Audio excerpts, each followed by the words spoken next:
தமிழ்நாட்டில் விவசாயிகள் பயிர் காப்பீடு செய்வதற்கான கால அவகாசத்தை இம்மாதம் 30ஆம் தேதி வரை நீட்டித்தது தமிழக அரசு.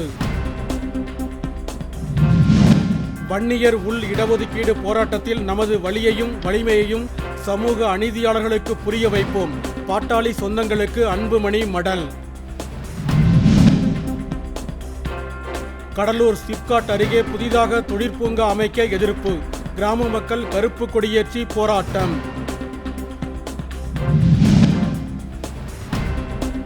மண்டல பூசைக்காக சபரிமலை ஐயப்பன் கோவில் நடை இன்று மாலை திறப்பு.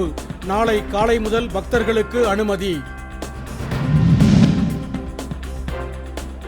வேலூர் கொசப்பேட்டை பகுதியில் வீட்டின் பூட்டை உடைத்து 30 பவுன் தங்க நகைகள் 1 கிலோ வெள்ளி மற்றும் பணம் கொள்ளை. உடுமலைப்பேட்டை பகுதியில் சம்பா சாகுபடிக்காக அமராவதி அணையிலிருந்து பாசனத்திற்கு வினாடிக்கு 200 கன அடி தண்ணீர் திறப்பு. விருதுநகர் மாவட்டம் காரியாப்பட்டி அருகே வையம்பட்டிக்கு 15 ஆண்டுகளுக்கு பிறகு அரசு பேருந்து இயக்கம். கிராம மக்கள் உற்சாக வரவேற்பு.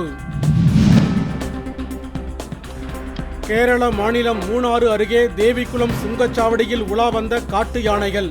ஊர்தி ஓட்டிகள் அலறி அடித்து ஓட்டம். இந்திய மாநிலங்களில் வேலையின்மை விகித பட்டியலில் 11வது இடத்தில் தமிழ்நாடு.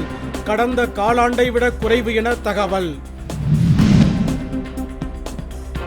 தென்னாப்பிரிக்காவுக்கு எதிரான போட்டியில் கழுத்து பகுதியில் காயமடைந்த இந்திய மட்டைப்பந்து வீரர் சுப்மன் கில் மருத்துவமனையில் அனுமதி.